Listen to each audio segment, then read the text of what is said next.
Boa tarde, como vocês estão hoje? Tudo na mais perfeita desordem, do jeito que tem que ser, né, Carol? Daquele jeitinho que a gente gosta, segundando com o nosso podcast. E eu sou Patrícia Casasanta, estou muito empolgada de estar aqui hoje com um convidado que eu admiro muito, a gente já se conhece tem um tempinho, né? E a gente se conectou por causa da nossa vontade de inovar e das nossas experiências, né? Da nossa história, das nossas dores e delícias, buscando uma inovação na educação. Eu estou aqui com o Edson Agatti, da Hayek College. Obrigado, Patrícia. É uma honra estar aqui no seu podcast. E como você falou, nós estamos aqui inovando, só que em idades diferentes. Idades diferentes, né? Eu com o comecinho, você lá na ponta, né? Isso, eu lá na educação superior, exatamente. Que bacana, Edson. Eu já conheço um pouco, tenho certeza que hoje vou conhecer mais da história do Edson na educação, da história da Hayek. Mas eu chamei ele aqui hoje exatamente por causa dessa história, né? Desse caminho que ele vem trilhando na educação. E a proposta hoje, Edson, é a gente bater um papo, né? Eu queria ouvir muito de você, da sua experiência, e da gente falar um pouquinho dessas dores e dos desafios de inovar, e sobretudo dessas características, né? Que a gente vai desenvolvendo aí nessa estrada, né? Porque quem busca o nosso podcast, quem olha a gente nas redes sociais, quem está com a gente na nossa comunidade de educação disruptiva lá no WhatsApp, são pessoas que estão exatamente vivendo esses desafios e buscando desenvolver essas habilidades. Legal. Então eu queria que você começasse se apresentando, contando de onde que você veio, como que você entrou na educação. Então vamos lá. Eu sou de uma família de educadores. O meu avô, Aparecido dos Santos, foi o fundador da Uniceplac. Na época, era a FOPLAC, né? Foi a primeira faculdade de odontologia de Brasília. Eu sou dessa época, porque eu já sou um pouquinho mais antiga em Brasília. Eu sou da época que era a FOPLAC. Isso, exatamente. Muita gente ainda conhece como FOPLAC, aquela faculdade que ficava ali do lado do Hospital Daer, no Lago Sul. Foi a primeira faculdade de odontologia. E eu venho da família, sou neto dele, e por muito tempo eu trabalhei na Uniceplac, né? A faculdade que hoje está bem consolidada lá no Gama. Então, eu sempre participei da gestão na educação.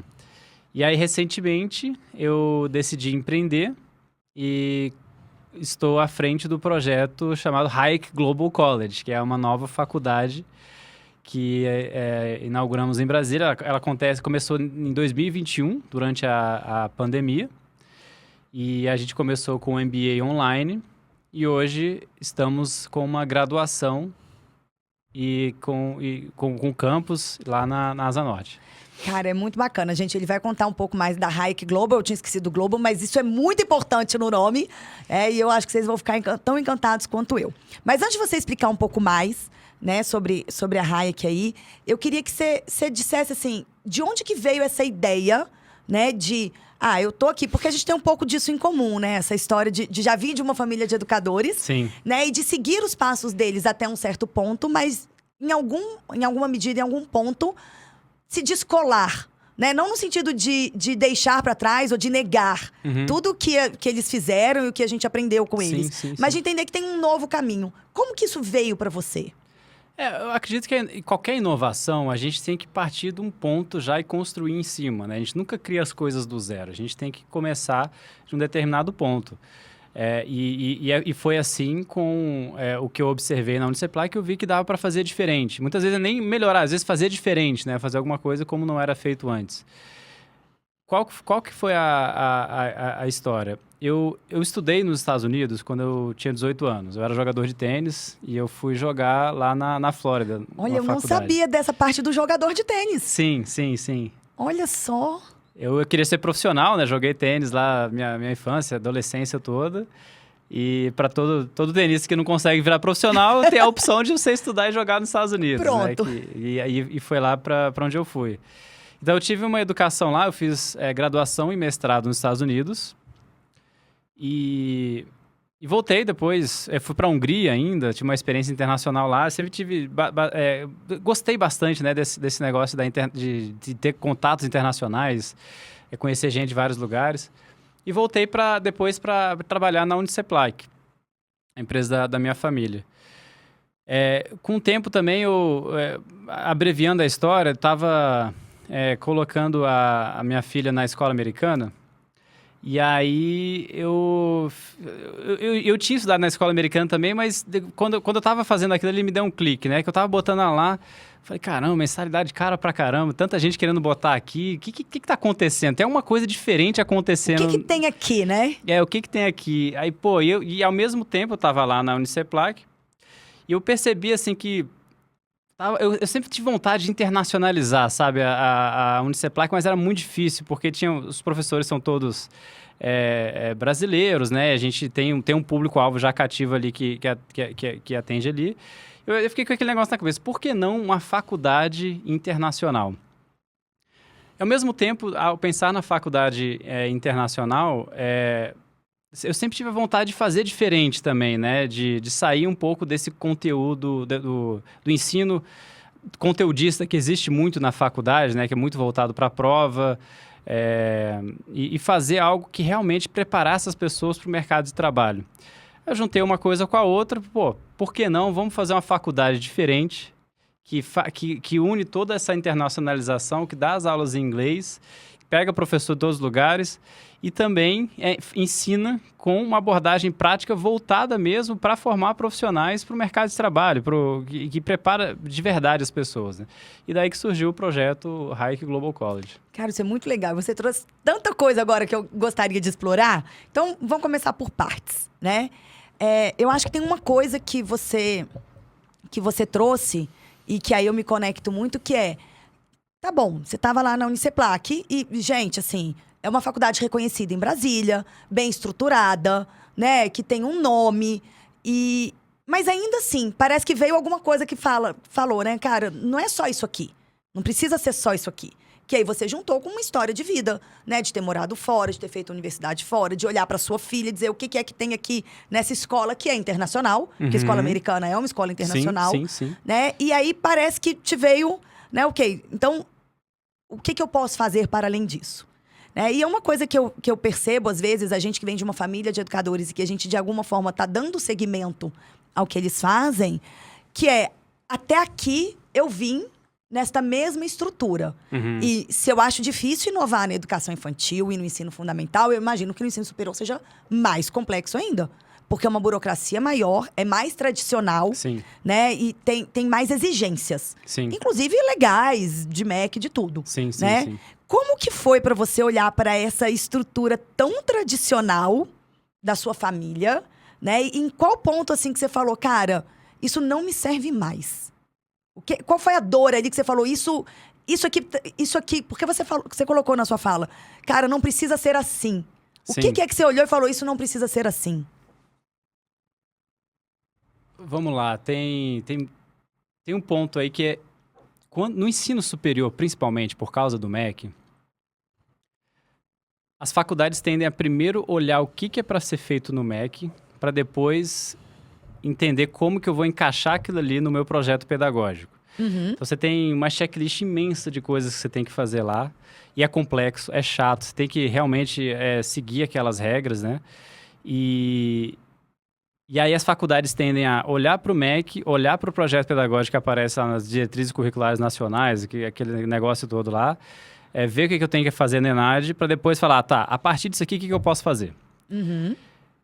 E no meu caso, eu fiz o processo contrário, né? Eu pensei, pô, primeiro a gente eu tenho que entender o que eu quero prover de educação primeiro, independente do que o MEC quer, criar um projeto nosso, né, aqui com a Hayek, e depois olhar como eu consigo encaixar isso nas regras do MEC, que foi o processo inverso. E por que isso, né? O que especificamente estava faltando? Então, a gente está numa fase de inovação muito grande no mundo, né? Sim. E com o processo de avanço da tecnologia, inteligência artificial, etc. E com isso também vem uma globalização muito mais acelerada por causa da digitalização. E quando a gente olha para a educação superior, principalmente, se você não tiver internacionalização na educação superior, você não consegue fazer uma educação superior de qualidade. Não dá mais para dizer que você aprende, porque durante um tempo você está me trazendo uma quebra de paradigma grande. Na verdade, você já trouxe uma que eu não vou colocar o meu projeto dentro do MEC, mas vou criar o meu projeto, Sim. que isso é sensacional, Sim. né? E depois eu vou ver como que eu adapto para fazer isso de uma forma que atenda a legislação. Sim, sim. Mas você trouxe uma outra quebra de paradigma, Edson, agora, que é... Antes a gente dizia assim, não, tenho que fazer medicina no Brasil para que eu possa praticar a medicina no Brasil. Direito no Brasil para que eu possa praticar no Brasil. Sim. Né? E etc, e por aí vai. E agora você está me dizendo o contrário. Cara, eu preciso de olhar para fora, eu tenho que ter uma certa internacionalização. Obviamente, as legislações dos países são diferentes, mas eu preciso de ter uma certa internacionalização se eu quiser ter um curso superior Sim. de futuro, próspero. Sim. É isso mesmo? É isso. Pensa como é que funciona o ensino superior, né?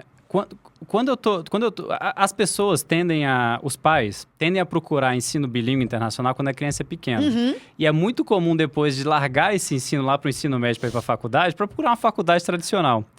Que, aliás, uma faculdade para a qual esse ensino bilíngue não fez a menor diferença. Que não fez a menor diferença. E não faz sentido isso para mim, porque o processo devia ser o contrário. Por quê? Porque quanto mais você avança na idade e no nível de conhecimento, mais específico ele fica. Quanto mais específico fica o nível de conhecimento, mais difícil achar profissionais, mais difícil achar livros e contextos e tudo. E também... maiores são as oportunidades profissionais quando você começa a fazer as coisas de uma forma internacional. Então, o processo devia ser o contrário. As pessoas deviam procurar um ensino internacional. Se você está realmente procurando algo de qualidade que te coloque como um profissional diferenciado, no ensino superior. Se você observar o que acontece, por exemplo, com as empresas que estão contratando... Isso qualquer um observa assim, o cara tem experiência internacional. Nossa, tem experiência internacional, um profissional às vezes diferenciado. conta mais do que o diploma de qual universidade ele fez. Exatamente. Se foi numa federal, uma USP da vida, enfim. Exatamente. Às vezes conta mais ter passado um tempo fora do que o diploma em si. Se você pegar até os professores da USP, o professor mais gabaritado da USP e tal, Pronto. O cara teve uma experiência na França porque ele fez em universidade XYZ, você nem sabe o nome da faculdade que ele fez. Nunca nem ouviu falar, não sabe nem se ela existe de verdade. Exatamente. Mas só de falar que fez fora... E só de falar que fez fora, ele tem uma vantagem. Isso não é à toa, porque realmente a pessoa que estudou fora, que tem um aprofundamento em alguma área que seja internacional, ele vai ter diferencial. Por quê? Porque é especialização, né? A lógica da economia. Quanto mais você consegue se especializar e consegue ampliar o escopo do mercado que você está atuando, mais informação você consegue, mais oportunidades você consegue, mais coisas você vivenciou, mais conexões. Mais experiências. E não é por causa de um país ou outro, não. É por causa da amplitude de profissionais que você consegue mesmo. Mesmo um profissional nos Estados Unidos, que tenha tido experiência em outro lugar do mundo, ele tem vantagem quando ele volta para os Estados Unidos. Ou seja, também isso não tem a ver com a nossa síndrome de vira-lata do brasileiro, não. Não, exatamente. Né? Um profissional nos Estados Unidos que tenha tido uma experiência aqui vai ser mais valorizado lá. Vai ser mais valorizado lá. Ele vai ter uma vivência diferente, ele vai ter um outro olhar, ele vai conhecer a América Latina que os outros americanos não conhecem. Isso faz muito sentido, porque quanto mais experiências você tem, mais diversas as experiências, e quando a gente está falando de sair daquele seu mundinho ali, que pode ser qualquer país, você amplia uma gama de habilidades que você desenvolve. Sim. Porque você tem mais capacidade de adquirir conhecimentos diferentes, desenvolver habilidades diferentes e atitudes diferentes. Sim, exatamente. Ou seja, você fica mais competente. Fica mais competente, exatamente. E às vezes as pessoas, os pais principalmente, né, olham para o ensino bilíngue que o filho tem que fazer no início por causa do quê? Da língua. Porque é importante meu filho aprender a falar inglês. Nossa, eu sempre falo isso, mas é importante pra quê? Exatamente, pra quê? É importante por quê? Por quê? E aí que a gente entra. Bom, é importante para você conseguir fazer uma faculdade internacional, você conseguir vivência, você conseguir fazer coisas ali na frente. Você pegar um ensino bilíngue para depois estudar numa faculdade tradicional aqui no Brasil, eu já vejo como um desperdício. Poderia fazer muito mais. Uma coisa assim, porque esse ano a gente trouxe o inglês para sempre, para a escola sempre, né? Nós não somos bilíngues, não pretendemos ser uma escola bilíngue dentro da legislação, mas a gente quer exatamente formar os cidadãos globais, né? Porque na educação infantil, e aí como a gente está indo para o ensino fundamental, e aí no ensino fundamental a gente já acha que realmente é importante ter, mas foi a hora que eu falei com a Larissa, ok, podemos colocar, porque eu sempre fui muito resistente, exatamente por causa do que você está falando, mas tá bom, tem que aprender inglês para quê? Sim. Se for só para viajar, se for só para ler um livro em inglês, não precisa. Não precisa, porque a tecnologia hoje resolve isso. Mas se for pra gente ampliar a gama, as possibilidades dos nossos filhos de escolher estudar fora ou não, ou estudar no Brasil numa universidade, inclusive, que seja global, aí a coisa começa a fazer sentido. Sim. Né? Então tem um porquê. Exatamente. E aí a gente é o que a gente está fazendo. A Hayek traz esse porquê. Então o inglês é só um pré-requisito para a gente entrar na Hayek. Você vai melhorar o inglês depois que você entrar na Hayek, mas o objetivo é você conseguir ter acesso a todo o ensino que você pode ter de uma forma internacional no ensino superior, que é quando você vai começar a se especializar naquela sua profissão. Tá. Então agora conta um pouquinho mais da Hayek pra gente, pra depois a gente entrar aí nessa seara dessas características, que tem muita coisa que eu quero te perguntar. Legal. Explica um pouquinho como que funciona a Hayek, porque eu, por mim, os meus filhos já vão estudar lá, entendeu? Eu já tô convencida de que pro ensino médio eu vou ter que sair do Brasil pra eles terem uma escola, mas talvez eu possa voltar pra eles irem pra Hayek. Conta um pouquinho mais pra gente. Legal. Posso só terminar o assunto Pode. lá do MEC? A gente entrou em outra direção, aí eu volto a falar da Hayek. É porque aqui, assim, é perfeita desordem. Eu vou e Não, volto, porque a mente é acelerada. Eu sei como é que é. Então, assim, o que a gente fez? Existem vários paradigmas de como as coisas devem ser feitas no MEC, né? Que as faculdades têm que se adequar. Mas raramente as pessoas perguntam o que eu quero fazer e se eu posso fazer aquilo que eu posso fazer dentro do que existe hoje no MEC. Então, uma das coisas é, por exemplo, o MEC tem várias exigências, todos os avaliadores falam em português e tal, mas nada se fala em ter um ensino em português. Então, eu posso fazer um ensino em inglês, naturalmente, com toda a legislação que existe hoje no MEC, né? E foi aí que a gente conseguiu encaixar o que a gente queria fazer com o projeto da Hayek. E além disso, tem um livro do Clayton Christensen, que é O Dilema da Inovação. Sim. Que ele fala como as empresas que já estão criadas, elas não conseguem se adaptar, mesmo tendo todos os recursos e todos os processos prontos para isso, eles não conseguem se adaptar às inovações da mesma forma como uma empresa pequena conseguiria. Então, a Hayek vem neste conceito quando a gente quer falar de inovação, saindo aqui da Uniceplac para... Não é porque a Uniceplac tinha deficiência em qualquer coisa. Muito pelo contrário, a Uniceplac está excelente, eles têm todo o processo, assim como todas as universidades aqui em Brasília que são de renome. Tem o CEUB, tem o IDP, tem várias outras. Só que para você conseguir fazer algo diferente, como a gente está fazendo na Hayek, requer processos completamente diferentes. E são clientes diferentes também que estão procurando coisas diferentes. E é um pouco aquele princípio, né? De que um transatlântico é muito mais difícil de você virar do que um barco à vela. Exatamente. Então a gente criou um barco à vela para ir encontrando onde que a gente pode navegar nesse mundo da internacionalização. E agora entrando na Hayek, né? O que é a Hayek? O que é esse barco à vela? O que é esse barco à vela? Tá ligeiro aí. Então a gente criou um currículo que segue o modelo americano, só que seguindo as diretrizes do MEC. Como é que é esse modelo americano? Ele é equivalente ao que é o Associate's Degree nos Estados Unidos, que são cursos de 2 anos, onde a pessoa não necessariamente precisa escolher ainda o que ela quer. É um curso mais amplo, que lá eles chamam de General Education, né? Educação geral. E depois dos 2 anos, você escolhe qual o major você quer fazer. O major são os cursos de graduação que você quer fazer. Que aí entra contabilidade, administração, a gente tem áreas de business ou ciência da computação e até outros cursos também que entram nessas escolhas que o aluno podem fazer lá.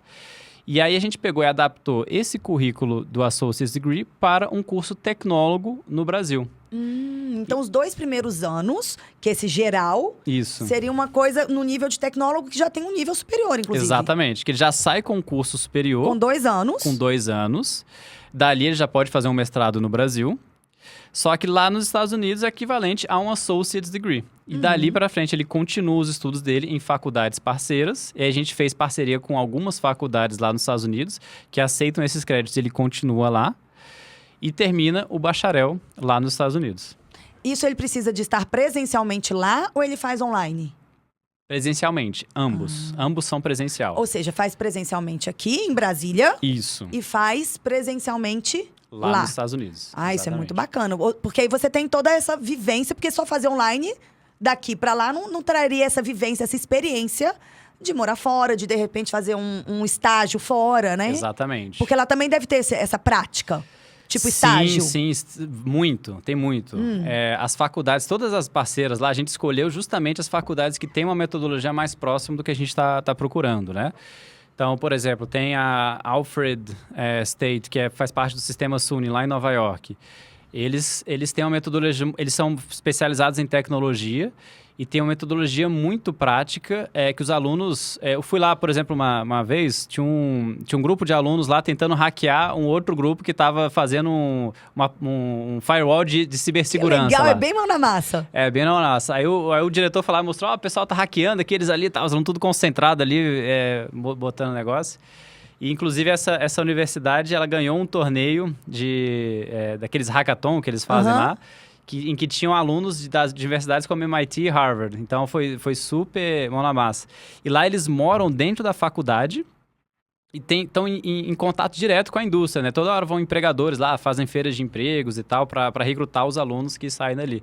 Nas de tecnologia, principalmente, eles dizem que tem praticamente 100% de empregabilidade se o aluno passa no curso, porque está faltando mão de obra nessas áreas. E essa empregabilidade pode ser lá nos Estados Unidos, pode ser aqui no Brasil? Esse dado especificamente é lá nos Estados Unidos, mas com certeza um profissional que tem empregabilidade lá vai conseguir aqui. Porque às vezes mãe e pai ficam assim, né? Vai, depois não volta. Sim, né? A gente fica meio pegado aos nossos filhotes, né? A maioria quer que o filho volte, na verdade, né? Então, assim, tem bastante isso. Gente, eu já acho que ia querer que meus filhos fossem, inclusive, me levassem junto. Bora. Eu, pessoalmente, fui e voltei também. Você foi e voltou, né? Você é um bom exemplo disso, né? Sim, exatamente. As pessoas voltam. E deixa eu te perguntar, nesses 2 anos geral aqui na RAI, que também é metodologia ativa, como é que vocês trabalham? A gente tem nosso próprio método, que a gente chamou método hayekiano de ensino, né? O que a gente fez ali, né? A gente até fala assim que o que a gente fez foi dar um passo para trás e parar para pensar o que realmente importa na educação dos alunos. Então, primeira coisa, a gente procura o melhor conteúdo. Então, o ensino superior começa com um conteúdo relevante. Então, tem que começar com um conteúdo mais atualizado, o melhor conteúdo que possa vir a dar aula para aquele aluno. Segundo, tem que ser engajador. O aluno tem que sentir que ele está tirando algo daquilo e que ele faz parte daquele movimento. Para despertar um interesse ali. Ele tem que ter um interesse. Então, nunca pode ser centrado no professor, tem que ser centrado no aluno e ser engajador. Terceira coisa, tem que ser desafiador. Então, também, no ensino superior, principalmente, o aluno tem que sentir o desafio, ele tem que sair da zona de conforto dele. A motivação pelo estudo, né, que é importante. A motivação no estudo. Porque o desafio traz essa motivação, né? Exatamente. É importante para ele. Então, ele tem que se sentir fora da zona de conforto. Só porque a gente está fazendo as coisas em metodologia ativa, só porque a gente não está fazendo prova, não quer dizer que não é desafiador. E pelo contrário, às vezes é mais desafiador até você fazer projetos e coisas significativas do que você memorizar uma prova e ficar passando em prova o tempo todo. Com certeza. Quarta coisa, eu falei da... internacional, né? Isso. Quanto mais a gente consegue internacionalizar, melhor a gente consegue trazer conteúdo e essas coisas. E a quinta é fazer em metodologia ativa. Ele junta todos esses passos e fala como a gente tem que fazer. O que a gente quer dizer com metodologia ativa? Eu não falo para o professor qual metodologia ele tem que seguir. Isso faz parte da nossa forma de ensinar. O professor tem autonomia. O professor tem autonomia de escolher qual metodologia ele quer seguir, desde que não seja uma metodologia expositiva. Então, por que isso é relevante que eu estou falando? Porque, por exemplo, muitos cursos de medicina é muito comum fazer metodologia PBL, que é Problem Based Learning. Aí, desde o início ao fim, você faz Problem Based Learning, que é uma forma de fazer. Outros fazem Team Based Learning, outros fazem Peer Instruction. E aí o coordenador de curso já dá para o professor uma forma como ele tem que fazer. Já tira do professor a atividade dele, né? Exatamente. Deixa o professor passivo ali. E o que mais tem é o professor fala, mas eu queria dar minha aula desse jeito, mas aí tem que dar o Problem Based Learning. Né? Pode até funcionar para um professor, mas para o outro não. Se um professor se dá mais com uma metodologia, ou com 2 ou com 3, ou às vezes num ano, uma turma, ele percebe que vai ser... Porque quando a gente vai desenvolvendo conhecimento sobre as metodologias ativas, a gente pode ver que com uma determinada turma, sala de aula invertida e os projetos ou Problem-Based Learning vai ser super legal. Sim. Mas com uma outra, não. Você vai ter que gamificar a coisa ali e trazer mais desafios, senão não vai rolar. E pode ser que, ao fazer a aula, o professor percebe, pô, tive uma ideia que na próxima vez eu posso fazer de tal jeito. E aí ele vai construir o plano de ensino dele para a próxima aula da cor daquele jeito lá. A única regra que a gente dá ao professor é o seguinte, você não pode ficar mais de 15 minutos falando sozinho em determinado momento da sala. Muito bom. Adorei. Acho que eu vou botar essa regra lá na escola também. A forma fácil de falar. Só que como é educação infantil, eu posso reduzir para 5 minutos. Pode reduzir para 5, seu. O tempo de atenção é menor, né, nas crianças. E aí o professor não pode ficar falando sozinho. E se ele for... Ele pode até dar prova, mas se ele for dar prova, tem que dar pelo menos 10 provas durante o semestre. Tem que ser explicar a prova em várias vezes e a prova tem que ser livro aberto também. Não pode fazer prova de livro fechado que o aluno tem que memorizar a coisa. Então, ou seja, com consulta. Com consulta. Tem que ser com consulta. Pode ser em grupo? Pode ser em grupo, pode ser individual. A gente faz individual também, porque às vezes em grupo um vai na onda do outro ali, não trabalha direito, né? Tem esse problema. É interessante que você tá falando isso. Outro dia eu tive as minhas discussões com a Larissa, né? Você já conheceu minha sócia, minha irmã. E a gente pensando numa escola, tá? Que vá até o 9º ano. E que a gente trabalhe dentro da nossa metodologia na Sempre, que traz metodologias ativas e tal.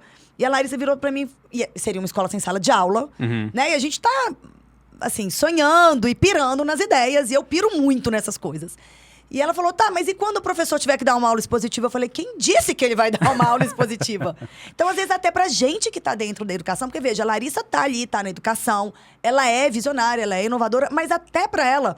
E ela tem uma filha adolescente que tá saindo do ensino médio, então olha como a cabeça dela tá formatada. Sim. Não, mas o professor pode precisar de dar uma aula... Como que ele vai explicar tempos verbais sem dar uma aula expositiva? Eu falei, eu consigo pensar 10 formas. Né? Mas é isso, a gente tá tão formatado para que tem que ter uma aula expositiva, para que tem que ter prova. E tem tantas outras formas da gente trazer isso. Sim, assim, essa parte do eu tenho que ter aula expositiva versus eu tenho que ter prova... Pode ser substituído por eu tenho que ter um conteúdo e eu tenho que ter uma avaliação. Uma avaliação. Agora, como vai ser isso? Não necessariamente precisa ser expositivo e com prova. E é interessante porque aí voltando aqui na questão do MEC, né? Porque, gente, aqui a gente vai e volta, né? O MEC não determina que a avaliação tem que ser prova. Não. E não determina o conteúdo que você tem que dar. Não, mas o MEC até gosta. Ele gosta que se faça inovações e que você faça... Ele gosta de metodologia ativa, ele gosta de inovação e ele gosta que a gente faça as coisas diferentes, né? Só que o problema é que tem depois o ENAD, que é uma prova. Tem o Enem, que é uma prova, né? Lá no ensino básico tem o Enem, né? Então, a gente fica um pouco... tendencioso a fazer prova para preparar o aluno para essas coisas. Tá, mas aí a gente não pode dar um semestre de vamos ensinar a fazer prova? Pode. Sei lá. Pode. Tô só trazendo vamos fazer aqui. Um preparatório para ENAD. Preparatório para ENAD. Tá resolvido, tá resolvido. E é isso que a gente vai também fazer. eu não vejo problema da gente dar provas, não. Eu acho que é um pouco disso que você tá falando, cara. Não é só o memorizar. Né? Eu não sou contra a prova, eu não sou contra livro didático, eu não sou contra o professor falar por até 15 minutos no ensino superior. Eu não sou contra nada disso. Eu acho que a questão toda tá, e é onde eu sinto essa trava, né, da inovação. Eu senti durante muito tempo essa trava, e acho que a gente já conseguiu se libertar disso, que é, por que é feito assim? Porque sempre foi. Porque sempre foi, exatamente. Eu acho que isso é uma dor de quem quer inovar. Sim, e tem muito disso. No ensino superior tem muito disso. Não sou só eu que sinto. Não. Por que é feito assim? Porque sempre foi, então a gente vai continuar fazendo assim. Sim, é um desafio esse é um dos desafios de inovar, né? Até com os professores e os profissionais. É muito mais fácil você pegar um professor que nunca deu aula e que é um profissional de mercado para entrar no nosso método, do que pegar um professor que já é bastante experiente para continuar dando aula. Concordo. Eu adoro quando chega uma professora lá recém-saída da faculdade que nunca deu aula. Porque a gente vai trazendo uma nova metodologia, né, para eles. Ao invés de desconstruir várias coisas. Sim, justamente por causa disso, né? Porque você consegue sair desse efeito. Com relação às famílias, como que está sendo a aceitação? Tem muita resistência? Aliás, no seu caso, acho que não só as famílias. A gente sente muito resistência de algumas famílias, mas também dos estudantes. Está difícil quebrar as resistências deles? Quanto à metodologia? Quanto à metodologia, quanto à forma. Você vê que os estudantes estão mais ativos, estão muito passivos e vocês estão tendo que ensinar a ter essa iniciativa, essa proatividade. Os alunos gostam. Os alunos, eles gostam de você... Assim, ó, uma coisa que a gente tem dificuldade, assim, eles gostam de ter uma aula mais dinâmica e que você faz mais projetos, etc. Uma coisa que o aluno tem dificuldade, a gente está percebendo isso no começo agora, é que ele tem que entregar a coisa desde o começo. Então, o aluno tem que entregar, e se ele não entregar, ele perde nota. A gente ainda tem eles têm entregáveis, né? A gente tem avaliação. Isso na graduação. Ainda é uma diferente mentalidade da mais pós. passiva, talvez. E o aluno ele tá acostumado a receber o conteúdo e esperar para fazer uma prova. Então, num sistema normal, o aluno vai ter 2 provas, uma no meio do ano, uma no final do ano. Aí ele fica escutando o professor, não faz nada, e ele estuda depois de 2 semanas antes da prova. É isso. No nosso caso, não. Ele já tem que entregar projeto, já tem que entregar alguma coisa. Aí, se entregou semana passada, o professor, pô, não entregou, eu tô precisando daquilo ali, porque agora eu vou construir o projeto em cima daquilo que você devia ter me entregado semana passada. Então, com isso, é uma mudança de cultura que ele tem que se acostumar, né? Que ele tem que, desde o começo, fazer coisa. E no mercado de trabalho é assim. É assim. Se o seu chefe te pedir alguma coisa, você tem que entregar. Você tem que entregar, Né? exatamente. E às vezes tá te pedindo uma coisa que você vai fazer, que o trabalho de outra pessoa, inclusive, depende daquilo. Sim, exatamente. E são tarefas pequenas que vão construindo a construir uma coisa grande, né? E é exatamente como a gente faz em sala de aula. Cara, que bacana. Mas eu acho natural até que essa dificuldade que vocês estão sentindo. Porque ao longo da vida, qual foi o hábito desse estudante? Né? O professor dizia qual era o conteúdo, a forma que vai aprender, como que vai ser avaliado, e entrega tudo pronto. Sim. Né? E aí ele faz de conta lá que tá estudando, ou até vai estudando, né, gente? Não vou generalizar aqui para todo mundo. Mas na real, uma semana. Você falou 2. Mas, na real, assim, na véspera da prova, Um dia estuda antes. 5 horas. Exatamente. Né? Um dia antes, estuda 5 horas e acha que aprendeu alguma coisa. Então, E o às vezes aluno vai bem finge- na prova, esse que é o problema. Exato. E isso é um problema, porque aí o aluno finge que aprendeu, o professor finge Que ensinou. e tá tudo bem. É. Só que aí a galera tá chegando no mercado de trabalho. E assim, mercado de trabalho, porque hoje a gente tá falando de ensino superior. Mas na vida prática, Sim, pessoal, sim. né? Sem saber tomar decisão, sem saber planejar as coisas. Porque quando você me diz que eles têm que fazer entregas, eles têm que planejar. Sim. Eles têm que idear. Essa capacidade de ideação, ela é fundamental pra nossa vida. Apresentar, comunicar, Comunicar, se relacionar, porque vai ter coisa que vai ter que entregar com o colega. com o e tudo colega, mais. o trabalho em equipe. Sim. Né? Então vocês colocam de uma forma muito mão na massa. Outra coisa que a gente está fazendo, né, falando em trabalho em equipe, mão na massa, a gente está fazendo projetos com intercâmbio virtual com faculdades de outros lugares do mundo.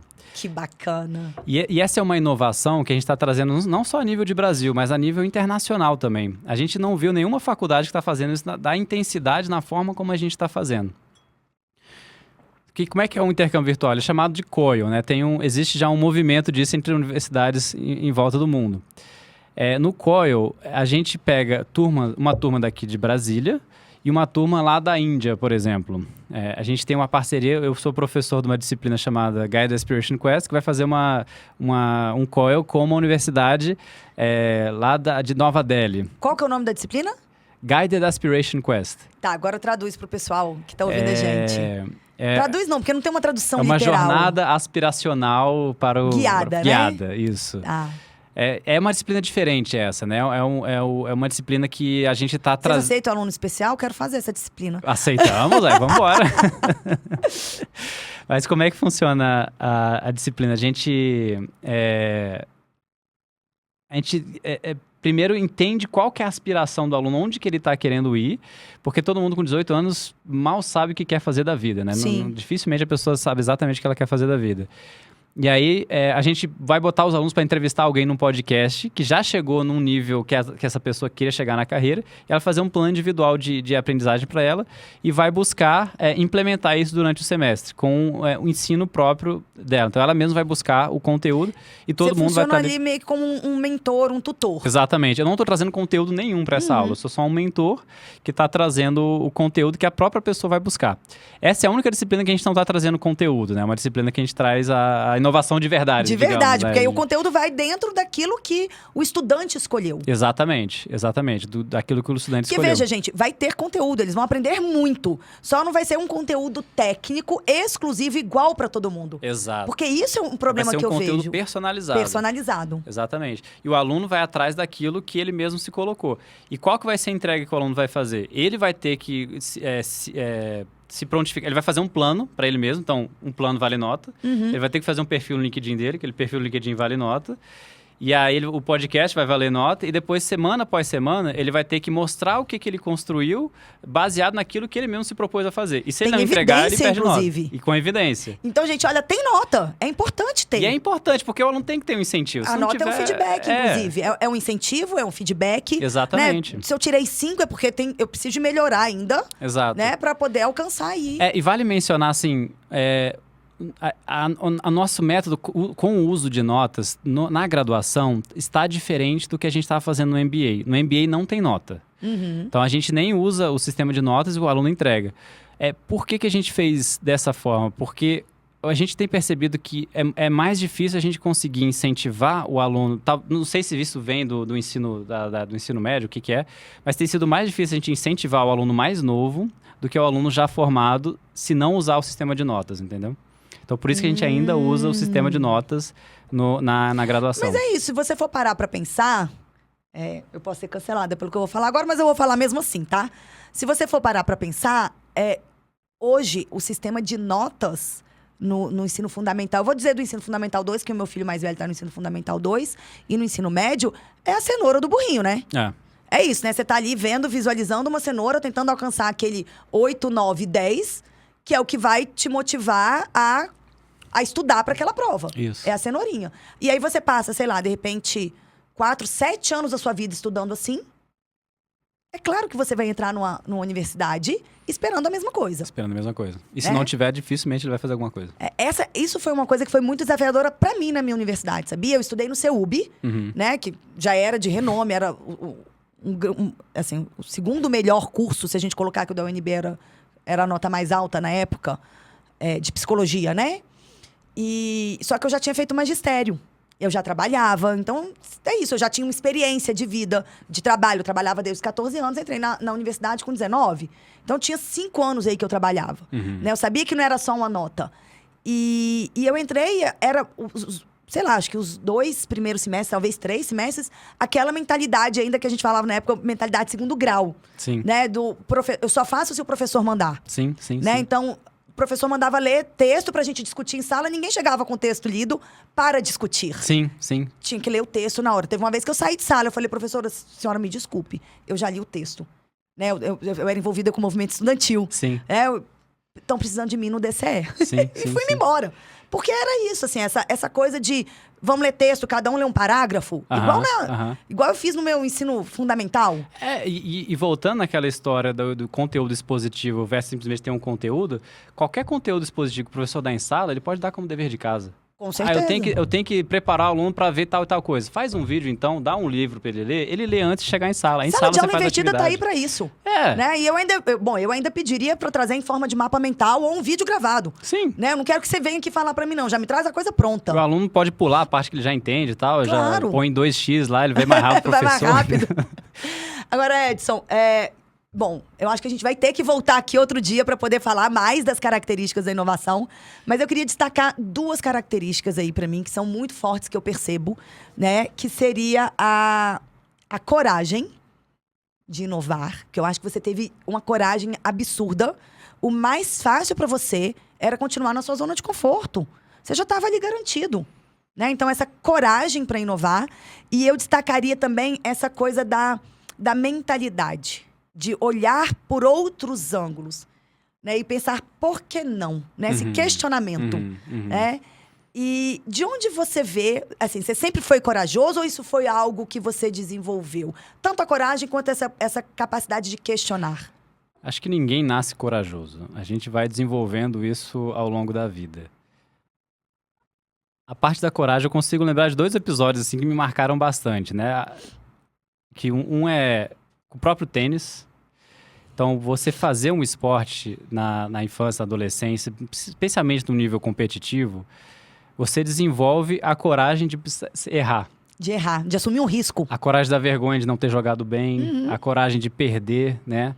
Você tem que ser enfrentado com isso o tempo todo. E isso é algo que vale não só para o esporte. Assim, as crianças devem fazer esporte não só por causa do esporte, mas para desenvolver isso. esse tipo de coisa. Eu acho que o esporte traz muito isso e a arte. Também. A arte traz um teatro, uma música, algo que você tem que performar. Porque o esporte traz essa performance, Sim, você tá na né? frente de todo mundo lá, você tem que Essa performar. vulnerabilidade. A vulnerabilidade. Você vai errar e não tem problema errar. É aí que tá, né? E a outra, Do questionamento. Do- Você ia falar de outro episódio da dois coragem. da coragem, né? Eu lembro que eu tava tava saindo da graduação e do mestrado. E eu fiz minha graduação em marketing com algumas disciplinas de economia. Eu fui fazer um mestrado em economia. O mestrado em economia que eu fazia era uma faculdade boa lá nos Estados Unidos, lá em Washington, chamada George Mason. E primeiras disciplinas exigiam um monte de matemática. Aí eu cheguei lá e falei, meu Deus do céu, meu pai tá pagando essa faculdade aqui, me mudei de estado para vir para cá, e a primeira vontade que deu, eu falei, era de desistir, né? Falei, eu não vou para frente com esse curso, porque eu simplesmente não tenho, eu não fiz isso aqui, e o pessoal tá fazendo lá cálculo 3, eu mal fiz um cálculo 1 lá. Só que aí eu enfrentei, né? Da mesma forma como eu tinha isso já do esporte, eu falei, eu vou enfrentar isso aqui. Você foi com medo mesmo? Eu fui com medo mesmo, e se der errado, deu errado. Já tô aqui mesmo, né? Vamos embora. E fui em frente, e acabou que eu fui bem nas disciplinas e consegui bem naquele mestrado, né? Mas eu tive que voltar, tive que pegar livro-texto lá, do básico, para ver conteúdo que o professor já tava assim, avançadíssimo, eu tinha que voltar atrás no beabá ainda do negócio.